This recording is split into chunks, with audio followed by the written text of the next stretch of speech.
working on as well. And then we'll have a segment with Randy McClure, the Campbell's girls basketball coach, to get the latest updates about what's going on with the program. Recently got reinstated, so you'll hear from him and all that he's working on. But Craig, obviously, it's been big in baseball. We started the show with that big recap day, obviously yesterday. And we talked about, obviously, North Paulding moving on over Buford. We talked, obviously, about Lowndes and what they've been able to do. We talked about, obviously, several big notable teams. Just what's the latest there? What's kind of going on in baseball? I know we're going to discuss that in our segment 3 as well, just what's going on. But what's the latest you heard from the past few days? Well, I think it's really impressive what we saw from our #1 seeds in the highest classification. There's a lot of parity in some of these regions, particularly Region 5. You got Etowah, you got Walton, Cherokee, #4 seed, North Paulding, who we just saw won. But for these #1 seeds to all advance in the first round, and for the most part, I think there was like 2 series that went to 3 games, it shows the level of consistency of these great programs in baseball. I mean, it is so difficult to find the edge when you're playing another talented baseball team, but these same groups of teams, they just continue to do it year after year, and that takes the attention to detail, just understanding the game, playing together, handling the pressure of playoff baseball. So I think that's just been impressive, seeing how they get it done year after year. And also, it's worth pointing out, you'll probably agree with me, our job, it seems like these seasons fly by, but with football, it's like the playoffs, it's a game on Friday, you got to wait an entire week. We saw it with basketball. Those playoffs just fly by, and then it's pretty amazing. We're already like heading into the Elite 8 for most of these spring sports. No, that's a good point. I 100% agree with you. I think football, we're so excited, and it feels like it goes way longer because, I mean, you got state championships. It's in December, starts in August, obviously. And we had the extra week this year. Yeah, exactly. We get the extra week. But, yeah, like you said, like, I remember it starting in February, and it's like, wow, it's, today's the first day of May, and then it's like, well, baseball's almost over, or sectionals are almost over. So it's just crazy how fast it goes. Me and Max, Hayden, we always talk about just how fast it goes, and just like, well, it's February. All right, it'll go slow. And then before you know it, boom, it's already May. So, I mean, football's right around the corner. We just had the NFL draft, as we talked about in our segments. And then, we'll have, obviously, spring practice, which is starting up as well on high school level. And then we'll have, summer camp and stuff. So it's going fast. Yeah, really exciting. And then you were at South Gwinnett's practice. I want to just ask you about them real quick. I mean, Coach Lamar's done a great job there. I really like what they've been able to do the last few seasons, start off well. What do you think has maybe prevented them from getting over the hump? Is it potentially injuries? Is it depth, or were they inexperienced? Because I feel like they really have a chance to surprise people this year. I'm going to shock some people with this answer, and we're going to go in more detail, obviously, guys, this upcoming Tuesday, just giving a full recap. But I think it's really been the quarterback position for South Gwinnett, if I had to say, Craig. They usually have an athlete play that position. I feel like they have a true quarterback now with C.J. Peoples and what he's been able to do. Went over there, was really impressed with what, just how he looks mechanically, how he was going through different drills, asking questions, being very, obviously, attentive to the coaches, and just how he was running that first-team offense. So I think that's a position they've struggled. South Gwinnett has always had athletes, Craig. When we look at them and what they can do, Xavier Butler, I know he obviously transferred out. Evan McDowell is another one I've been telling college coaches all over my social media, go check him out. That kid is special as well, two-way player for them, Craig. I think this year, though, the difference will be just the offensive line. I don't want to spoil everything that I've seen, obviously, but offensive line, can they get enough protection going forward? And I think they got the quarterback to take them over the top, because their offensive line, Craig, they got a guy that's about 6'6", 6'7", over nearly 300 pounds, and they got a lot of guys on that line. I think the shortest guy is 6'2".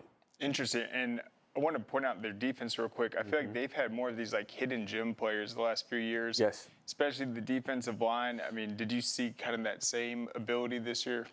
Definitely a lot of hidden gems, but guys that are known to.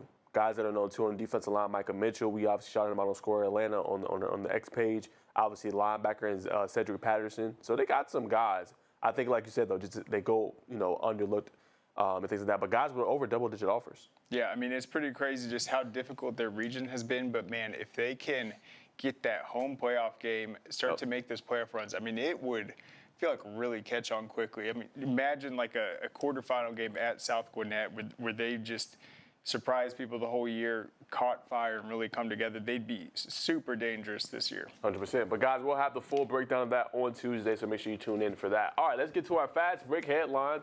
Started with Chandler Bing. He committed to Vanderbilt. Super happy for him. Didn't have a rating on 247 Sports, but he had big-time offers. Remember, he was previously committed to Texas State, had offers from Georgia State, Troy. Obviously, attended Pace Academy, had another stellar season, obviously, for them.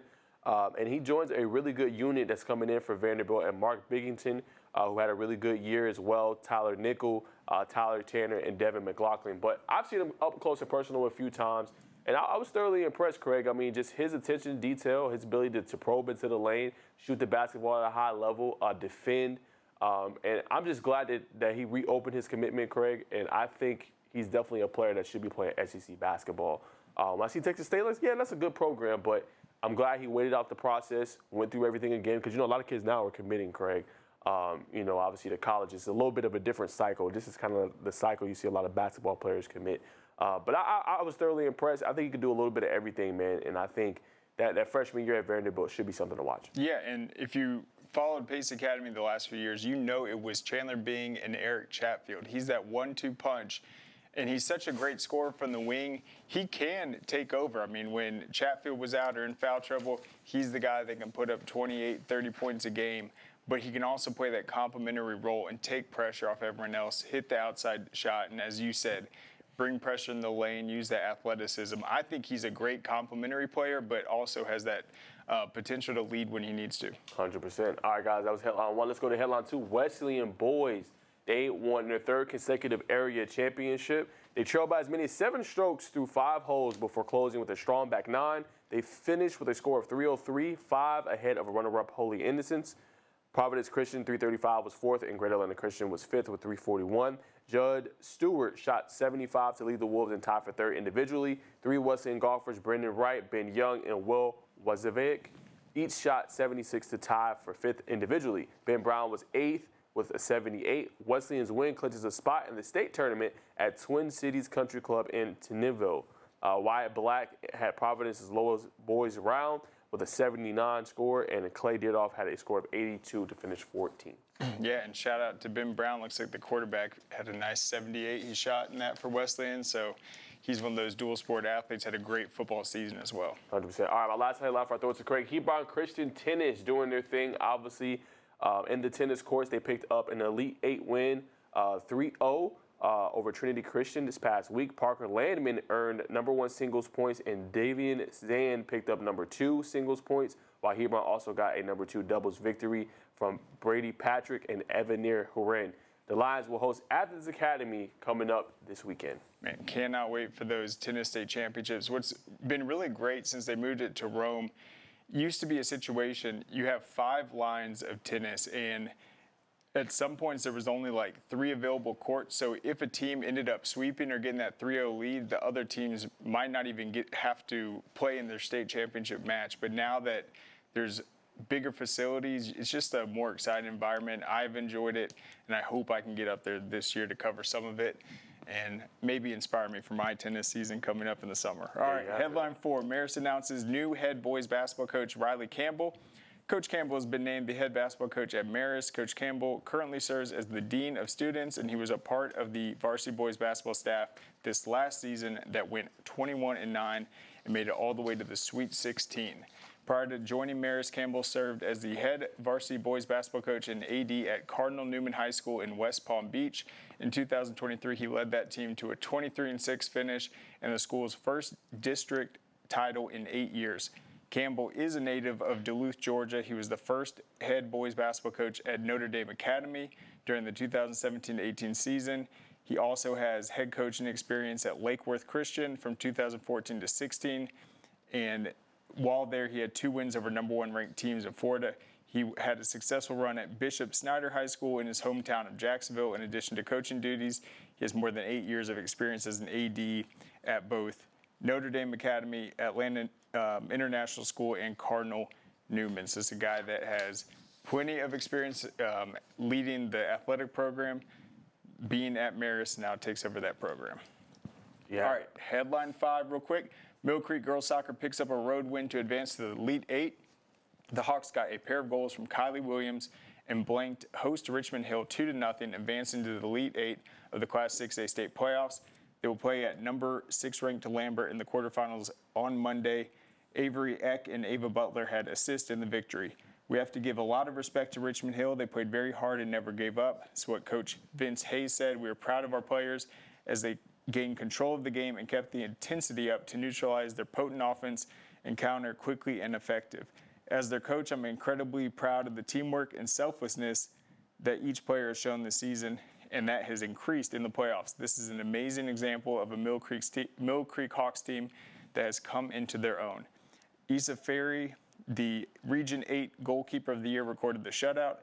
With help of a stout defense, that group is led by Allie Stokely. The region's Defender of the Year, London Crawford, and Laya Ferguson stood out in the midfield and helped fuel the attack. There you have it. Shout out to Mill Creek and their girls soccer for picking up a huge, huge win. Now, obviously, that's going to wrap up our Fast Break headline. You guys all know. But coming up after the break, we will talk to St. Pius head baseball coach Andy Harlin, get the latest around the Golden Lions and how much success they're having on the mound. Great teams are committed, focused on the details, and work hard to be their best. From practice to games, right down to their gear. Your field is a critical part of the game that allows your athletes to showcase their athletic abilities. Sports Turf is committed to bringing your team innovative sports surfaces with unparalleled performance. You bring the vision. Our team brings it to life. This makes my dad proud. He went through his whole career as an employee. Now I'm the employer, something he didn't achieve. We are signatory to IBEW and do IBEW people wherever we go that we feel like they are faster and better than any of our competition. The advantages of being a signatory contractor is you're trained employees. You have unlimited manpower. It allows me to bid on jobs that I ordinarily would not go after. We celebrate the athletes, the buzzer beaters, the record breakers, the wins. Now, it's time to celebrate the people behind it all. The advice givers, the community shapers, the game changers, the life changers. It's time to celebrate our coaches. Join all of us at BSN Sports and show your coach some love by sharing their story with #ThankYouCoach. Man, you know how to do this? Man, I don't even know. I was flipping burgers last week. Violation, unsportsmanlike conduct, impersonating a craftsman. Skilled trade unions are well-trained career pros, not part-timers. Construction is a rewarding and lucrative career with the advancement potential, but you have to do it the right way with the right training. Learn how you can be a pro. Find your career at GeorgiaConstructionCareers.com. Georgia High School Sports Daily is brought to you by the International Brotherhood of Electrical Workers, Local 613. Electrify your career.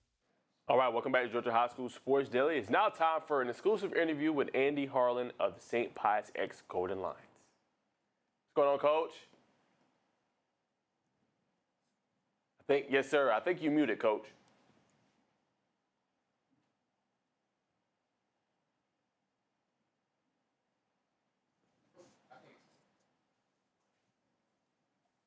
Should be good. How's that? Can you hear me now? Yes, sir. Good to go, Coach. Okay. Thanks again so much for coming on.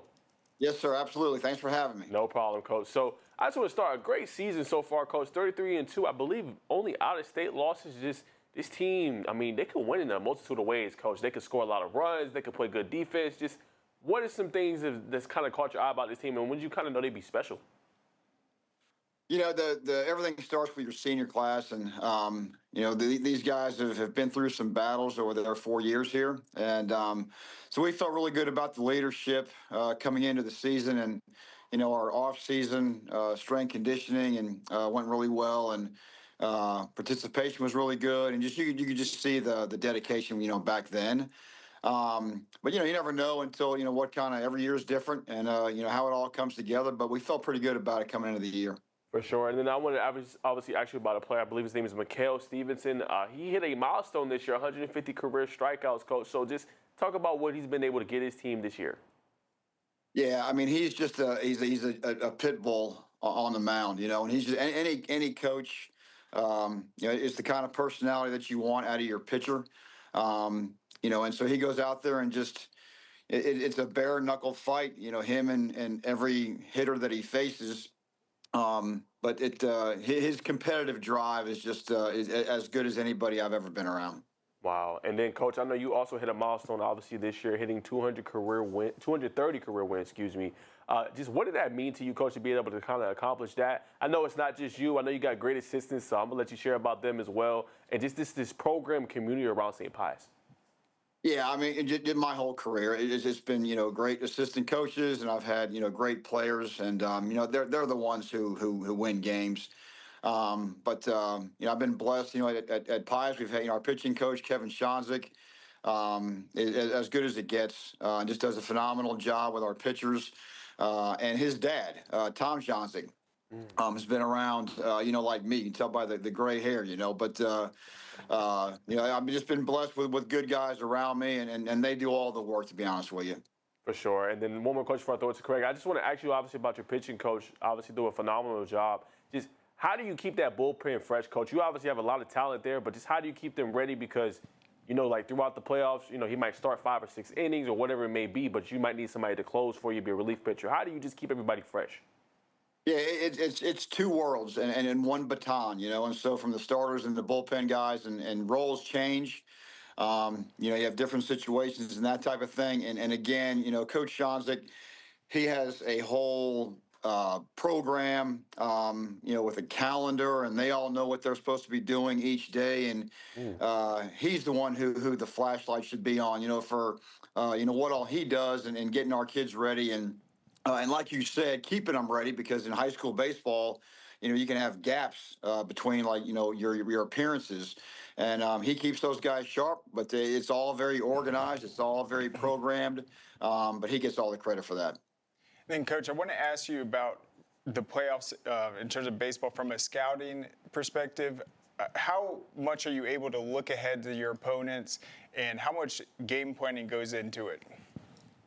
Ooh. Ask my wife. It's a lot, But every coach does the same. We have reports on us, and we have reports on them, and the coaches in this state are so good and they're so thorough. But yeah, it's part of it. This time of year, it's fun work to look at your opponents and everything too. But the centerpiece is yourself, and you're never going to stray from what you do well. And but yeah, you definitely want to be familiar with who you're playing. And then I want to go back to game 1 of the last series against East Forsyth. You guys got a 2-1 victory. Let's talk about how important that game was. Just seems like it was a real battle. It's just a great high school baseball game, and I talked to Coach Counts, their head coach, after the game, and just said that was about as good as a high school baseball game as you can see. Just two great pitchers going at it. They threw the ball great defenses making plays behind them. Anytime either team had any kind of traffic or the temperature got a little bit hot in the kitchen, the pitchers made pitches and got out of it on both sides of the ball. So just a great high school baseball game, and a lot of fun to be a part of. And then you will have some time for this next series. It's against Cartersville. I don't think you guys played them the last couple seasons, but I'm sure you're familiar with that program. What's your overall thought about this matchup and going up against a team that's used to being deep in the playoffs? Yeah, I've had a long history with Coach Cartersville going back to the early 2000s, and Coach Chester and now Kyle Tucker. Coach Chester is one of my most respected colleagues. Just as good a coach as there is in Georgia. And Kyle Tucker is a great baseball coach, and Kyle Tucker is a great man. And so I've known Kyle for a long time, and tons of respect for Cartersville and that program and how they've sustained that for such a long time. It's not easy to do. And then maybe what are some things that might concern you about Cartersville? Is it just the talent they have pitching, some of their power hitters? What makes them talented? That's it. Yeah. If you got about 20 minutes, the pitching is off the charts. It's so good. It's very deep. We think ours is too. But they're a very strong pitching team. They're hard to runs are very expensive against them. And then also their offense is just 1 through 9 they swing the bat, and just a complete baseball team, really in all 3 phases. And then you guys have had an incredible season, 33-2. I mean, that's got to be one of the better records you guys have had, only 2 losses. How does this stack up against some of the previous years? Yeah, I mean, these guys, there's been so many great, teams that have gone, through here. And, this is team number 60 in the school's history. And, it's a very special bunch. It's a good blend of, the seniors and also younger guys. They work together so well. And just a good baseball team when the game starts, and they've been a joy to be around. And no matter how far you go, it's always a bummer when a season ends because you're used to being around these guys so much and every day and in practice and everything else. But they work hard, and but they just love playing baseball. And then, Coach, I want to ask you just a little bit about, obviously, Craig asked you about the matchup against Cartersville. You talked about runs being expensive. How important of a player can Grayson Granberry be? I know he's known for kind of stealing bases, scoring runs. Just how important can a player like that just help in a game like this where, like you said, runs will be a premium and probably hard to come by? Yeah, speed. He's an elite runner, that's for sure. And I think it's just it comes down to executing the game. And at the end of the day, no matter what the stage is or whatever, and there's going to be big crowds here and that kind of thing. It just comes down to you're still playing baseball, and it's still 90 feet between bases and still 60 feet 6 inches from the mound. But you gotta throw strikes. You gotta protect the ball on defense, and you hope you get some timely hits. But like I said, it's you get to this point in the playoffs, and every team is good, and they're here for a reason. And baseball in Georgia is just so deep. But we're just honored to be here. For sure. And then, Coach, I just want to ask this, who are some players that have kind of stepped up big for you? We've mentioned some of them, obviously, but maybe a young guy, a 27, a 28, that's just came in and just been ready for the moment and has helped you guys a lot this year. Yeah, we have, again, it's hard to mention one guy because there really has been different guys every game.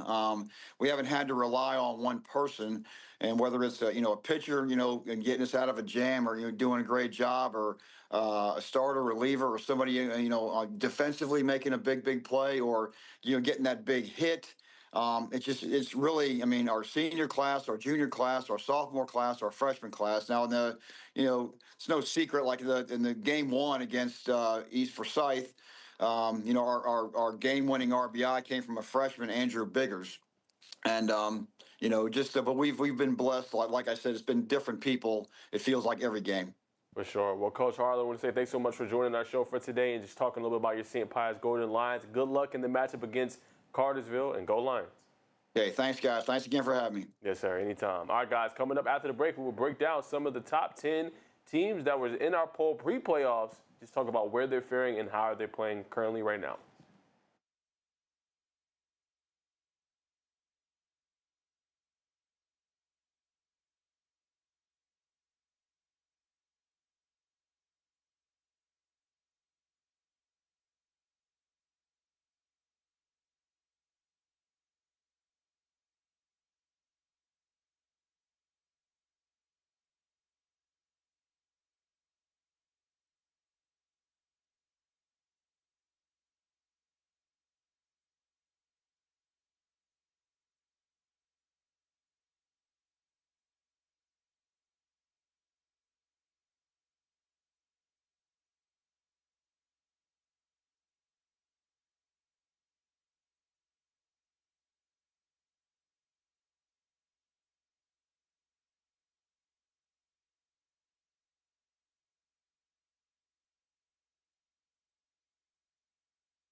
Georgia High School Sports Daily is presented by GeorgiaConstructionCareers.com. Transform your future today. And by Smart Local 85. Sheet metal is a smart move. All right, welcome back to Georgia High School Sports Day. Remember, you can catch the show on the Peachtree Sports Network via YouTube TV, on the CBS Sports local streaming app, Zeem, and on the Atlanta News First app. Make sure you guys check us out every day, 12 to 1 p.m. on Peachtree Sports Network. All right, so we're going to get into it with our baseball rankings. I don't know if we have them, but Craig, let's go through 6A really quick. The pre-playoff rankings that you had, obviously. Only team in the top 5 eliminated was Buford. So just how do you feel about that? At the top, you had, obviously, Etowah. I think Walton fell down to your top, 7 or 8. And then, obviously, you had Lowndes in there and Parkview. Yeah, so Buford lost a very tough series to North Paulding. I knew North Paulding was a top 10 team. Buford was more high-ranked. They were at number 3 heading into the playoffs. But North Paulding, they handled business. I thought they were more battle-tested, and they did a nice sweep.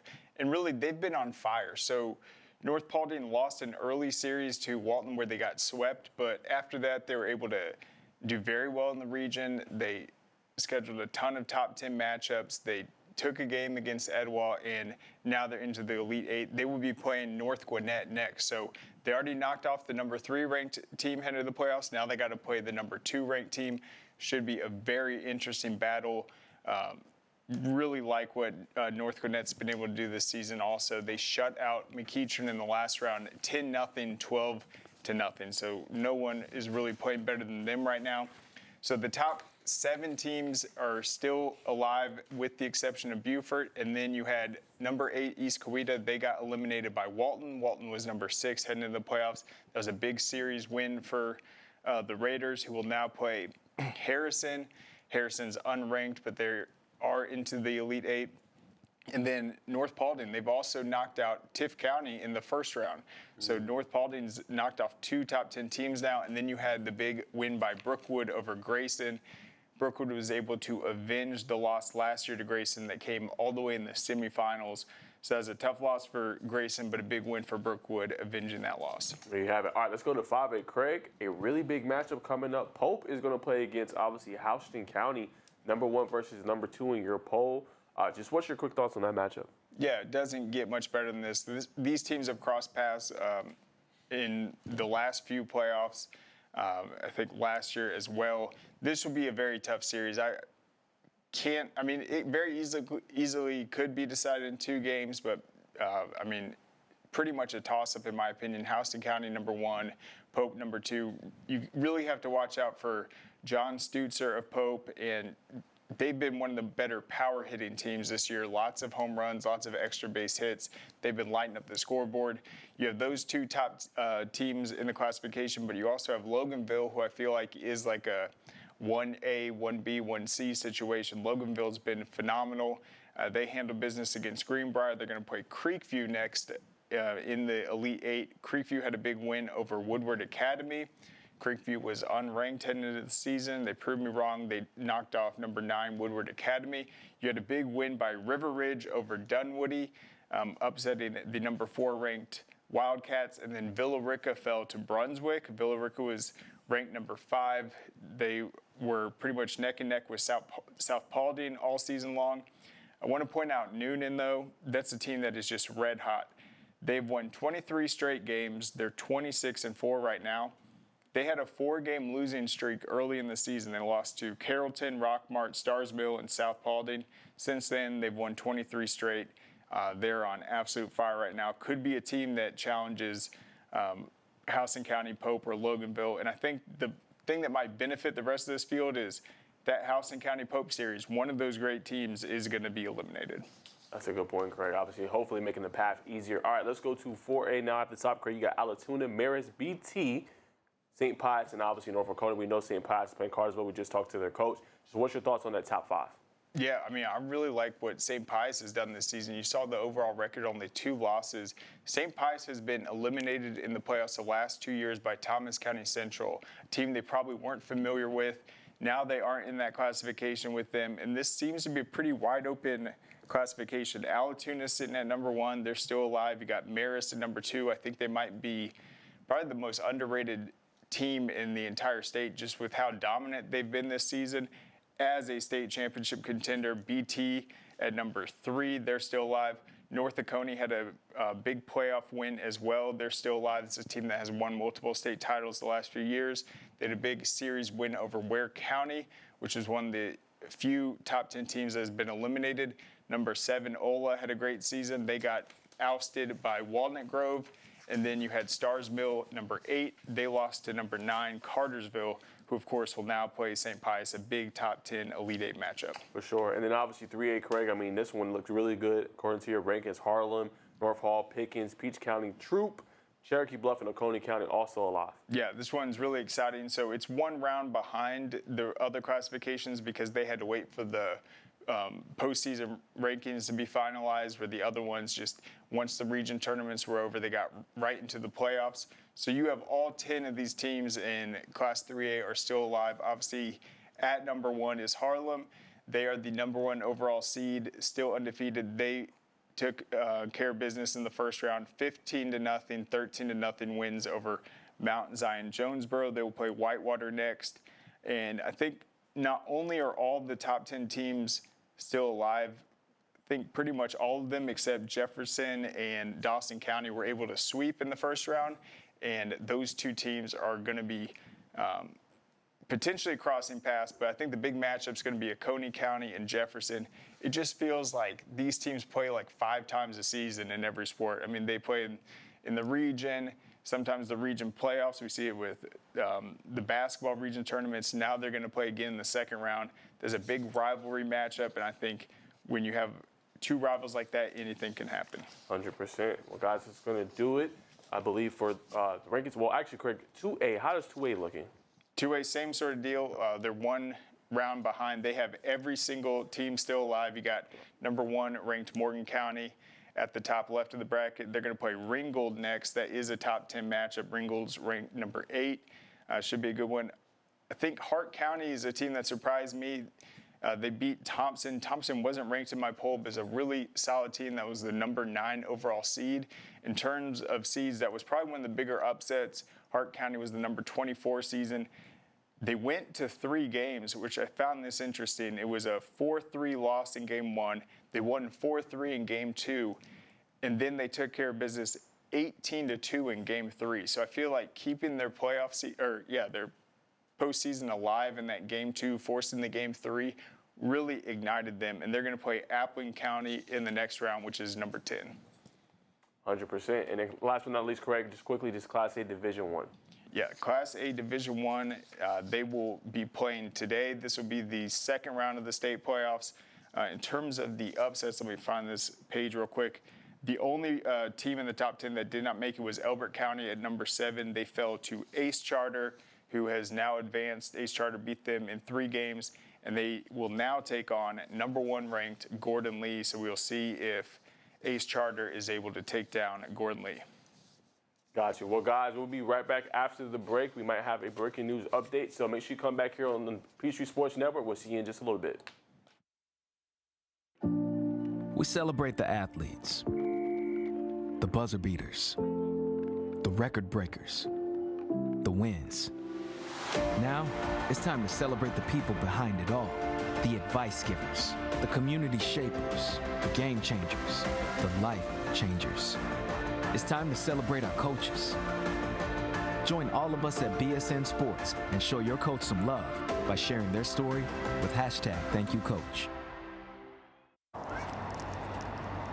Dang, where you get this car? You need to join the union. The union? Absolutely. You can get 10 of these. Union construction workers earn the highest wages with the best benefits and the most protection in the construction industry. Find your career in construction. Go to GeorgiaConstructionCareers.com and start your future today.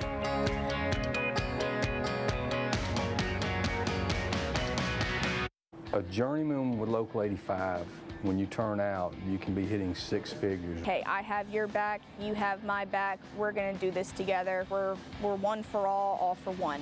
College just wasn't for me. Let's look into actual career jobs that wouldn't take college, where I wouldn't, lose money and all that. Instead of losing a lot more money at the end, why not make money and make more money at the end?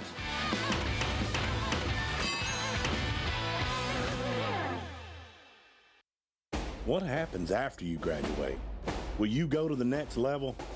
Will people have your back in the heat of the battle? Will you still train like a champion in pursuit of greatness?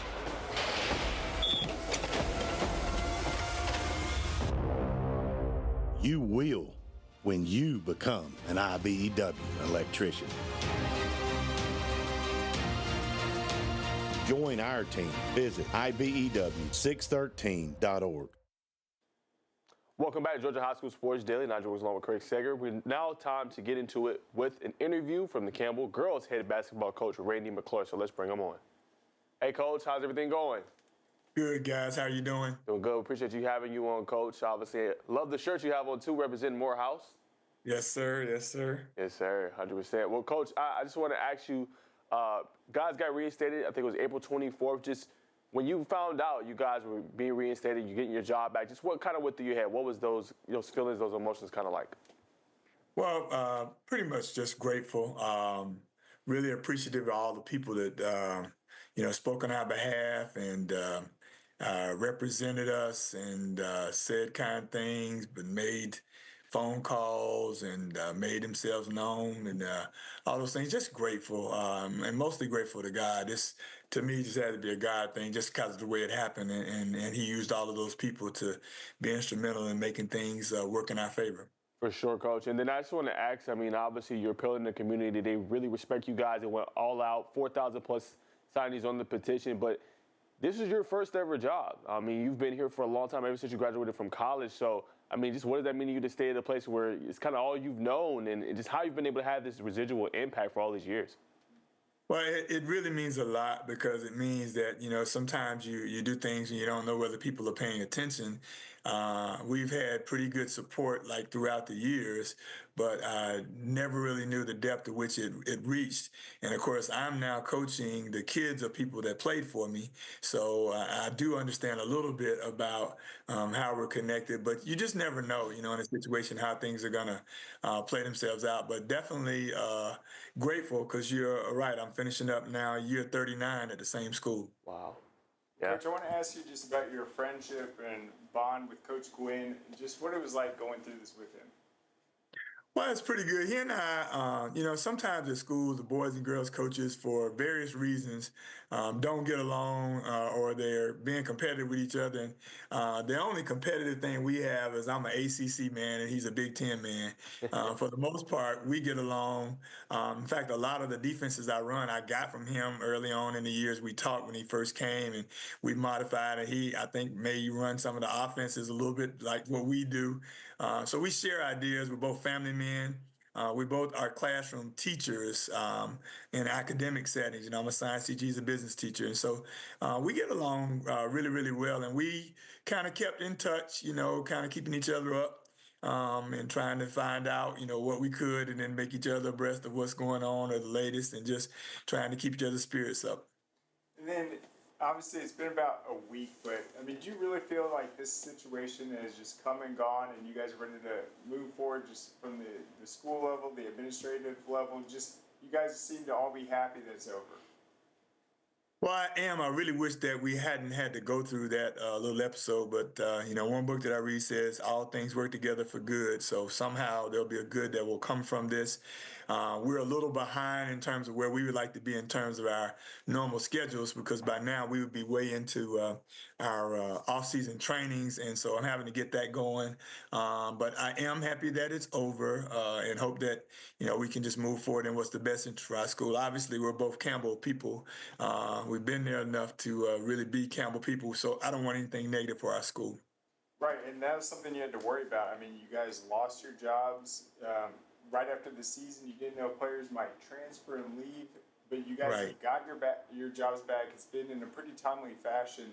Did you ever imagine it be able to work itself out, or had you kind of given up on the possibility of returning? No, I never really worried one way or the other. I was convinced after a while. Early on, I was angry. I was upset.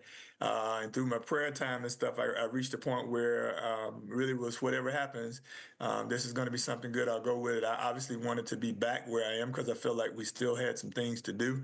Had a really great team coming back, and I was worried that, well, if I'm out in all this time, it's the new world that we live in. Coaches are saying, well, if you're not going to be there, well, I'm going to try to get them over here. I even had one coach call me to tell me to send something. I was like, Coach, I'm not going to do that. I'm trying to find out whether we're going to be back.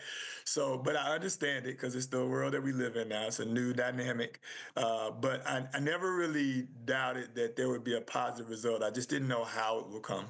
And then, Coach, I just want to ask you, so what did it mean to you just to have the superintendent behind you guys? Mr. Ragsdale, obviously, he launched an investigation, went through the process and everything like that. And, it was a big part about you guys getting reinstated. Just what did that mean to you just to have his support?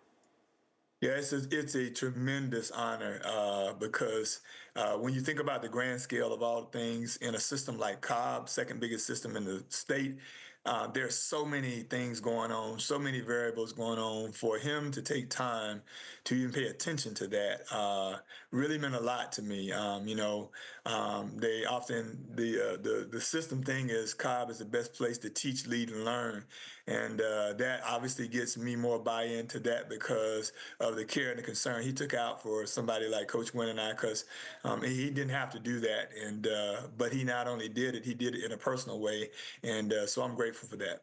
And then last thing on that, I just want to ask you, just any advice you would give maybe to others that go through a similar situation that can maybe learn from the things that you guys learned from, just going through this process. Yeah, I would say maintain your faith if you're a person of faith. Coach Gwynn and I both are. Don't go with your first human response. We're all human, and we definitely both had human responses initially, and we're upset. But if you can just get yourself to hold on to your believe in the people that you work with and the people that you work for, and give the process a chance to work out. And if it is in his will, it will work out. And in our case, I honestly believe it was God's will for this to happen because I just don't think it would have happened. There are too many variables. I had not to this time, I don't think I've ever held a conversation with Mr. Ragsdale. I'm aware of him. I know he's my superintendent. So this was truly a working of God, and I'm just grateful for it. For sure. And then turning the page, Coach, just tell me a little bit about the program. I mean, you talked to, obviously, Coach Gwynn yesterday, and he just raved about you and just what you've been able to establish in the program. You have so many wins just under your docket. Just talk a little bit about that, just your success on the court with all these players. Yeah, well, I will defer to the players and tell you we've had some really good kids that have put in a lot of work, and that's how this happens. So you might have some people that know more basketball than we do. I will say that that's a possibility, but what you're not going to have is anybody who's going to love those kids any more than I do. And we work. I tell them up front, we're going to outwork people. We're going to work because they might be more talented, but we're going to be able to compete with them because we're going to work. And so the young ladies have bought into it. They come with an expectation of working. They know that I love them. They know we're gonna put in work, but they know that it's for a reason. It's not for the sake of just doing stuff, and they know it leads to something that we've been consistent in. Very fortunate about it. Coach Gwynn has also had a great career. I mean, there have been many years that we've been there that we both won a region championship, and as late as 2 years back that happened again. And so we kind of compete with each other in that way, that we want to be good. We want to keep our school name positive, and we want to have Campbell's name known amongst the schools. They're going to be competitive. And if there comes a time where we're not going to be that, then that'll be the time you don't have to worry about somebody trying to remove me. I've asked God to make me aware that I'm not going to be over there if I don't have the energy and the ability to make our team and our program stay where it is and one of the tops in the state. Then it's time to let somebody else who can do that do it. Yes, sir. And then, Coach, just tell me a little bit about just the next phase of this process, obviously, for you and your team. I know Coach Gwynn was just talking about having a meeting with the parents and just talking about the next steps. Just what's kind of next for you as you guys turn that chapter, get ready for the summer? Likewise, fortunately, so far we have lost no students, and I was really concerned about that because I had a really good team coming back. And so, yeah, I've been connecting with the players first, and then we are going to meet with parents and talk about when we present them our summer schedule. We usually do a lot of work in June. Our standard used to be we try to play 100 games because that's the only way you can be good. You got to be willing to do something everybody else is not going to do. And so we're going to present to our parents our schedule. and then, kind of answer any questions that they might have about this and where we are. But we're really just playing catch up right now with things that we would have probably already had in place. But never mind, we have the chance to catch up, and we'll do that. And then we'll get ready for summer ball. Like our standard is the last day of school is always the first day of basketball practice for us for the summer. So as soon as the bell rings at 3:30, we head to the gym getting ready for the next year. That's just how we work. So we'll be working towards getting all of those things and other parts of our framework, the normal things that we do in place. And I've got a great assistant coaching staff. In fact, it was 4 last year. Now it's 3. 3 of my assistant coaches all play for me. So they help to maintain the standard. And I'm very grateful for that because a lot of the things, I know they all have competed at high levels. They know how to play. They're great coaches. They're great for the kids. And they're great people to model your kids after. So I'm very fortunate. And that helps me maintain. We're trying to have a tradition and make that tradition mean something special. And they are a big part of it. 100%, Coach. We want to say, Coach McClure, thanks so much for coming on, giving us the latest, obviously, with the situation. We wish you guys nothing but the best and a successful season for the next few years and beyond, Coach. Thanks so much for joining us. Thank you guys for getting the story out about that. It really meant a lot. Thanks for everything. Yes, sir. Anytime, Coach. All right, guys, that's going to do it for this segment. Coming up after the break, don't go anywhere. We'll see you right back here on the Peachtree Sports Network.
All right, welcome back to Georgia High School Sports Daily, now joined by Max Waborski. And let's go ahead and react to the big news that just happened a little bit ago. I believe we have a graphic ready to go. Max, as he always does with his virtuoso self, was back there getting the graphics going right before he came on. So the big news, Brody McWhorter has chosen the Mississippi State Bulldogs, obviously as his next program, formerly committed to West Virginia. Craig, you've seen him up close and personal, so I'm going to let you start. Because I think you were there, Craig, when he came back, or when they went on the road and they beat Cal. It was the number 4 seed. They were the number 1 seed. Just what's your reaction to that? You know, Brody, we've seen them up close and personal before when they played against Cartersville in that Thriller game a few years ago. So what's your thoughts on all this? Yeah, that was a very exciting season for him, and I feel like that's when he really broke out. When you looked at him, he looked mature beyond his years. He was only a sophomore, but the way he understood the game plan against Cal, that's what impressed me so much. He was making all the throws, wasn't making mistakes, had the patience, and then to me, he's a very efficient runner. He doesn't have the speed that's going to stand out on paper, but he rushed for 500-something yards that season, 5 touchdowns. He was able to extend drives and remain poised, and to me, that's what makes him a valuable quarterback, because he excels in those 2-minute offense scenarios where he understands the clock, he knows when to push, make those tight window throws, and when to live to fight another down. I feel like he can be a gunslinger, but there's something about him where he still has patience and he's able to get his teammates involved. I think last year was also a tough break for him because they were really going to transition the entire offense without Sokovie, White, and some of their primary targets that he had as a sophomore. They were going to run the offense through him. He got hurt early, broken, I think, fibula, a dislocated ankle. He missed the entire season, but I think this is a big year for him, and I think he'll be really excited to get back. I'm excited to see him, what he does in this offense. Great answer, Craig. And for you, Max? I just think he'll fit perfectly in that Mississippi State offense under Jeff Levy. They kind of aerated out and spread the ball around to all their different receivers, so I think he'll be a great fit there. 100%. Well, my opinion, I think obviously a great fit. I know they got Luke Cromenhulk recently in the transfer portal, who's obviously going to go be there and obviously see if we can challenge for a potential starting position. But a great decision, obviously. It's not too far from home, playing the SEC. Hopefully continues to learn and grow, man. And obviously has a big following on Instagram, 14,000. So he's well known, obviously, all around. But all right, let's keep it rolling. Max did another article just talking about where some of the former Georgia high school players were picked. I think we also have a graphic on that, so let's go ahead and pull that up. Just starting at the top, I mean, we've talked about it a lot, but before I go, I'm going to let you start, Max. Who do you want to highlight on this page from all these rounds? Yeah, I was actually thinking about it earlier, and I was thinking about highlighting players that your teams have drafted. So I think I like the Barrett Carter pick a lot for the Bengals. I think he's a guy that can be an instant impact on their defense, someone that they've definitely been needing just to go in there and play immediately and go sideline to sideline as well, just for Cincinnati. And then on the other side, for the Chiefs, Jalen Royals. I mean, just seems like every year the Chiefs get the one guy that can run a 4.3 or 4.4. He'll be a great addition to their offense as well. Certainly very, very talented. I want to ask you about Barrett Carter in terms of his athleticism. It's off the charts, but where do you think he stands just with the size to be a linebacker in the NFL? I think it's going to be interesting. I mean, I'm curious to see what Al Golden does, because what makes that defense in Notre Dame that he formerly coached so good is that they just had that versatility. You had guys like Xavier Watts in there, and you had linebackers that were just playing multiple positions. So in this defense, when you let him play a little bit of edge, will he be an every down backer, right? They also got Demetrius Knight, who's from South Carolina, formerly of Georgia Tech. How will they use those two? Because if, Craig, to your point, if they can be impact players instantly or just be able to see the field early, that could help us. Our biggest position of weakness defensively, obviously secondary, but you got to throw in linebacker. Linebacker was not good for us last year, y'all. When you throw in a guy like a Barrett Carter that could just do a little bit of everything, I'm curious to see how they play. I mean, hopefully they let him see the field. Yeah, you got to be able to get downhill fast, and also all those speedy receivers with the teams that the Bengals obviously are gearing up to try to beat, teams like the Chiefs that are trying to work the middle of the field. Having those versatile pieces like a Barrett Carter, I think is a big pickup. I mean, he flies around. One more thing I want to ask you too, Craig, on that point. Remember when we talked about it a few years ago, he was like, Bengals like never missed tackles, Naj. He was like, they was like one of the least missed tackle teams. That flared up again last year, you know what I'm saying? So when you get a guy like a Barrett Carter and Knight, you know that they can tackle. So I think that was just a position of need they wanted to address. Yeah, really true. And I think there's a home run pick. He's got a ton of talent. Could have been a second or maybe third round pick, but linebackers are a position that goes later in the draft, and he, to me, is a no-brainer on being able to compete in the NFL. Anybody else you want to highlight? Sure. I mean, the Bengals are losing Jermaine Pratt in the offseason, are they not? Yeah, we'll probably likely either cut him or trade him. Got it. So, I mean, he'll come in there. I mean, with that experience that he's had at Clemson, I mean, 3 to 4 years of experience playing on the field, it's invaluable. I mean, people love that, and I think it'll be a great fit in Cincinnati. Real quick, what did you guys think of just Phil Moff? I know y'all follow him, especially you, Craig, just him going with the Cowboys. I think he feels an immediate need for them, and he's fairly cheap. Yeah, and I mean, I don't think he necessarily comes in with like a ton of mileage on him either. I think he's fresh. He's ready to come in. He's a physical runner. I think he fits the NFL model very well because he's a guy that has sort of the breakaway speed. But I mean, if you need that red zone running back, he can do it for you. Yeah, I agree. I mean, the Cowboys lost Rico Dowdle to the Panthers in free agency, so I think Phil will come in there and be an immediate impact for them as well. You just got to see, they haven't had a real running back since Zeke when he was there the first time, so just see how he integrates in that offense. 100%. And then, Max, you have one more article you're working on that you were just talking about, obviously, Chandler Bing. Just what's your thoughts on him committing to Vanderbilt? We talked about it early on in the show, but what's your thoughts? I think he'll be a great fit just for an SEC team, especially like Vanderbilt, who likes to spread the ball around to all their different players. But a quote from Coach Sharman White, who I was talking to, he said, Chandler has been a part of our program since the 6th grade and has improved every year. His commitment to his hard work year in and year out has put him in this position. He has evolved into a skilled and athletic and versatile wing who could play at all 3 levels. I mean, so Coach White, who's been experienced and played and coached around the state of Georgia, knows that Chandler has been one of these guys that can score from all levels on the court and will be an impact at Vanderbilt next season. I 100% agree. I think, for Chandler, it's just, he's a great example for kids out there. It doesn't always have to be early on D1, right? You can always go D2 or lower end D1 or D3 or NAIA. But remember, guys, you do have the portal. Use the portal to your advantage in order to get up to the school. And he went Texas State first, reopened his recruitment, and then went to Vandy. So you love to see it. But that's going to wrap up this segment for us today. We'll be back tomorrow for Georgia High School Sports Daily right here on the Peachtree Sports Network. Hey, is the power off on this? I don't know. Just take it off. Safety violation, unsafe work conditions. In the construction trades unions, safety is our highest priority, and we train you to recognize and speak out on unsafe working conditions so that everyone arrives and goes home safely. Learn about careers in construction at georgiaconstructioncareers.com. Beginning the morning you opened your eyes, we spent every waking moment preparing you for the day you'd leave our nest. Whether it's driving to practice or helping with homework, it's all prepared you for, what am I going to be when I grow up? Will you be ready? After much thought, I made my decision to take my talents to the IBEW Local 613. The International Brotherhood of Electrical Workers is not simply a job, it's a career. Visit IBEW613.org to begin a new future today. We celebrate the athletes, the buzzer beaters, the record breakers, the wins. Now, it's time to celebrate the people behind it all. The advice givers, the community shapers, the game changers, the life changers.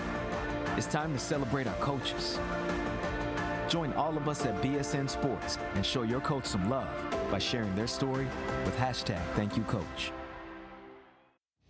Are you interested in becoming a deputy or a jailer? The Gwinnett County Sheriff's Office is hiring and looking for individuals passionate about protecting and serving their community.